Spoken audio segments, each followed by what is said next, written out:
Year over year, these are the Moneyball numbers. Year over year headline, 8.6. 8.6, a new cycle high usurping March, which was 8.5. That was the highest since 1981.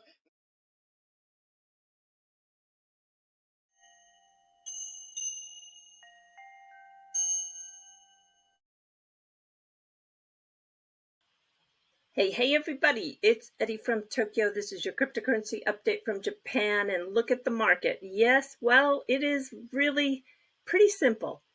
The market has been using that Fed liquidity to buy risk assets. When the Fed announced back in October that they would start unwinding the balance sheet, that was the start of the slowdown. And that change in talk is exactly when we see the markets peaked. And I'm talking about all the markets, the NASDAQ, the S&P, the bond market, the crypto market. And we should continue to watch the Fed because it is, in my opinion, that nothing will go up until the Fed changes its tune. The Fed had been issuing and buying treasuries. This is debt.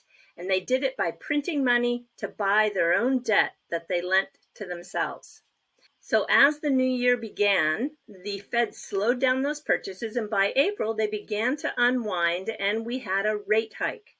2007 was the last time we saw real Fed tightening. So this is the first time that we have seen Bitcoin go through a severe tightening.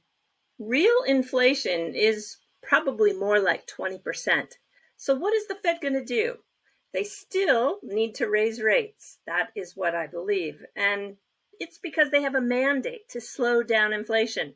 Do you think we're at peak inflation? No, I don't, personally. The Fed cares about CPI too. You might not care, or you might not give it any weight, but they watch it. So probably right before the midterm election, my guess is that they will start printing again. I think everybody is searching for what is the reality here. So I would say pay attention carefully to the Fed and pay attention to the words that are spoken, because that is going to give us some indication, some forewarning as to what they're going to do. But I think in the short term, you're going to see another rate hike. And I think you're going to continue to see markets fall. And the traditional market is definitely tied to the crypto market right now. And that's being Bitcoin. And Bitcoin takes everything down with it. So just, be prepared for a very bumpy ride right now. Okay, let's get to the meat and potatoes of this particular video. Today is the last day of consensus. There has been a lot of really great sessions, hundreds of speakers, including Mr. Garlinghouse, who dropped an F-bomb. I don't think I'll play that, but I will tell you that he was talking about how we need to stop tribalism. And the really great thing about that clip that Chip shared with me from the On the Chain channel is that the huge round of applause that he got when he said that. That was great. That shows me that there is really a shift happening for the realization that we are all in this boat together. So I went back to see if they had recorded the session with Brad Garlinghouse, and no, it is not. Some of the sessions have been recorded, and you can replay them if you paid the $99 fee to attend virtually. But his particular very short session did not become part of that archive of video. Some of the pictures are really fun. This is BitBoy and Wendy O. This is one of my favorites. It's Hugo and John Deaton. I love this photograph. Two of my heroes. Ray Fuentes of Linqto and Ashish Burla. Another really great photo.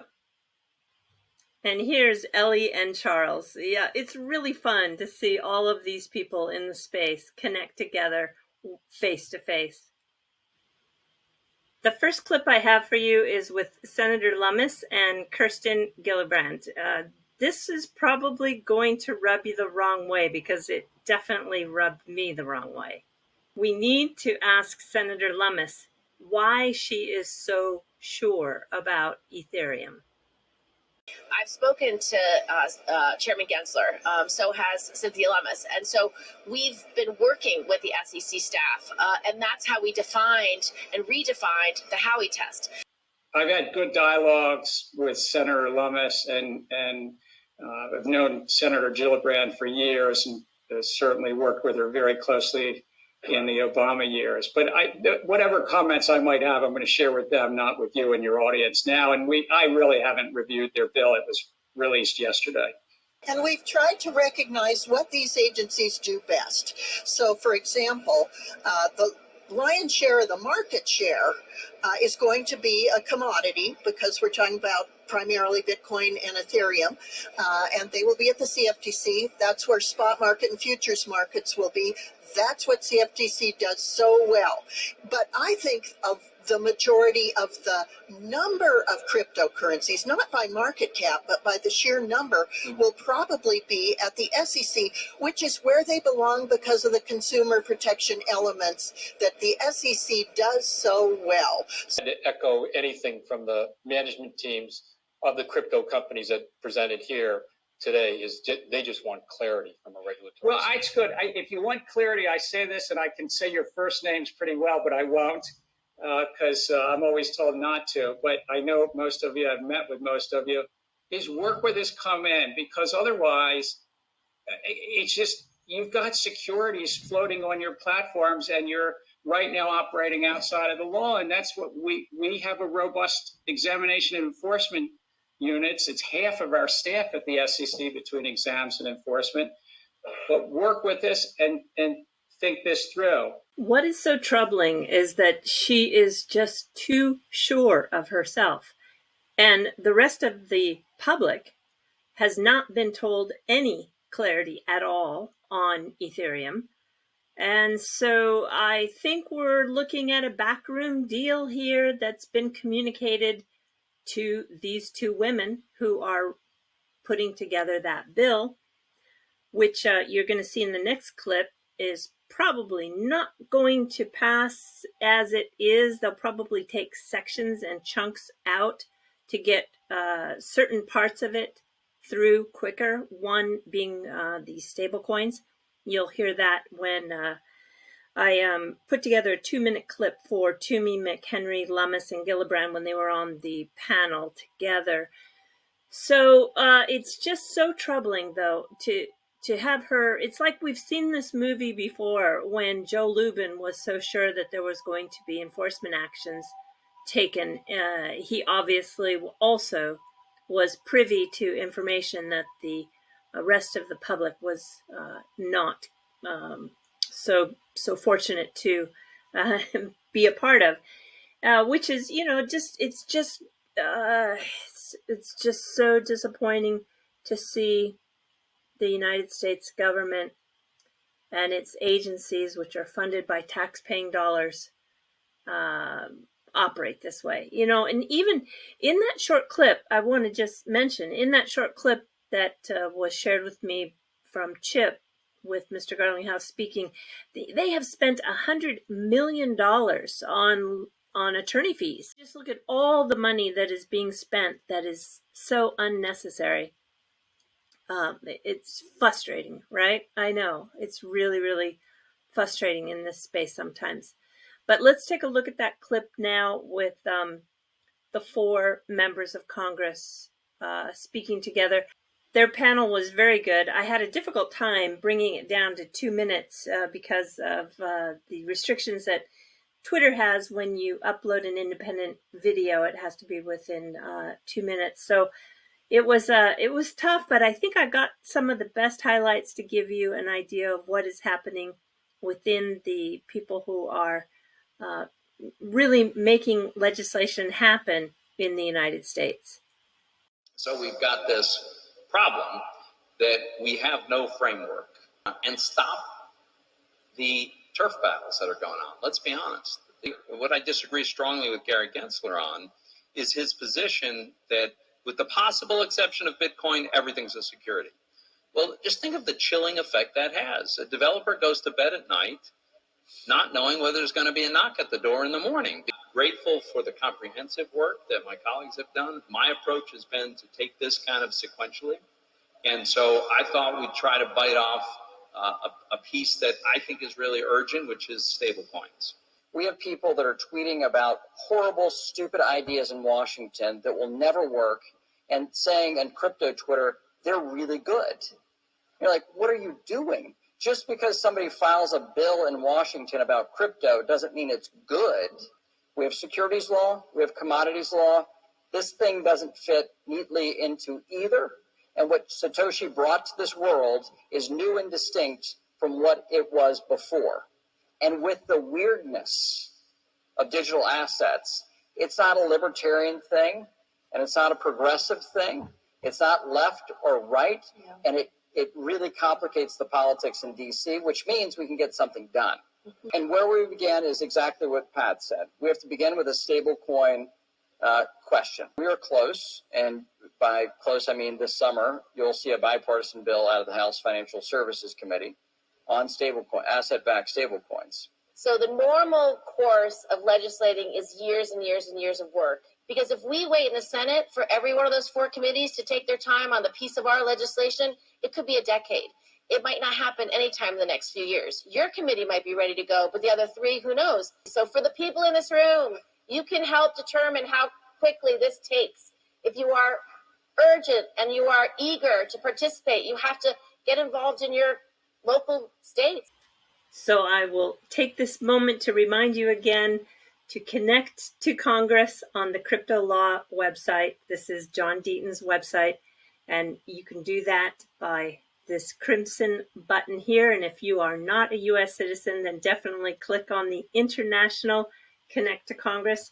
Don't get tired of using this site.